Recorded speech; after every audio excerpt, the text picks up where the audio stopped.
Witam serdecznie z tej strony Rita.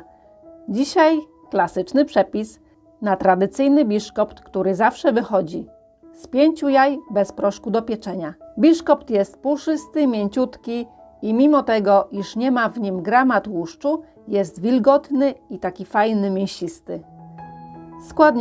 Składniki i przepis znajdziecie też na moim blogu. Link do bloga zostawiam na dole pod filmikiem. Do miski przesiewamy 150 g mąki pszennej i 50 g mąki ziemniaczanej.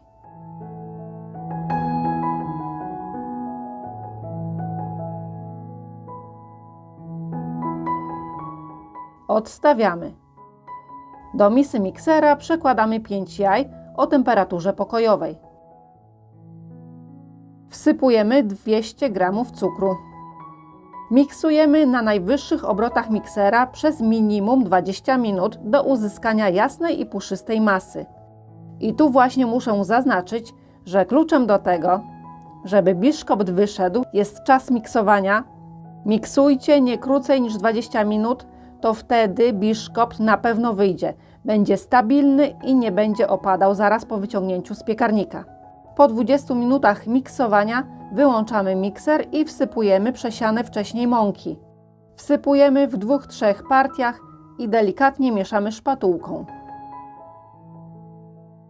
Ja spróbowałam też, jak widzicie teraz w prawym górnym rogu ekranu, dodać mąkę i wymieszać mikserem. Mąkę dodawałam stopniowo, tak łyżka po łyżce i miksowałam na najniższych obrotach miksera. Tak krótko tylko do połączenia się składników. Muszę zaznaczyć, że stosując oba te sposoby, biszkopty wyszły mi idealnie. Tak więc od Was już teraz zależy, który sposób bardziej Wam pasuje i go zastosujecie. Rant o średnicy 18-20 cm zabezpieczamy od dołu papierem do pieczenia.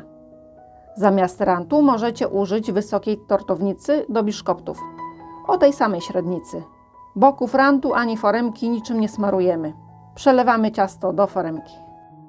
I teraz tak, to mi się nie nagrało, ale zanim włożyłam ciasto do piekarnika, to wykałaczką poprzebijałam te pęcherzyki powietrza, co widać na powierzchni ciasta, żeby nie powstały dziury. Ciasto wstawiamy do nagrzanego piekarnika i pieczemy w funkcji góra-dół na środkowej półce w 170-175 stopniach Celsjusza przez około 45 minut, do tak zwanego suchego patyczka. Każdy piekarnik inaczej piecze, więc proszę miejcie to na uwadze. Upieczony biszkopt wyciągamy od razu z piekarnika i zostawiamy na chwilę, aby troszkę ostygł. Obracamy go do góry dnem, to w ten sposób pozbędziemy się wypukłej góry. I pozostawiamy do całkowitego wystudzenia. Odcinamy zarumienioną górę i przekrajamy biszkopt na 2 lub 3 blaty. Biszkopt jest idealny i muszę przyznać, że jest to, jak do tej pory, mój ulubiony sposób robienia biszkoptu. Dziękuję kochani za oglądanie i na koniec przypominam, że na moim kanale jest film z rozdaniem. Tak więc jak chcecie wziąć udział w moim rozdaniu, to odsyłam Was do tamtego filmu. Szczegóły i link do tamtego filmu znajdziecie na dole w opisie tego filmu. Proszę też o lajka, subskrypcję i jakiś komentarz. Będzie mi bardzo miło. Ja już się z Wami żegnam i pozdrawiam gorąco. Cześć!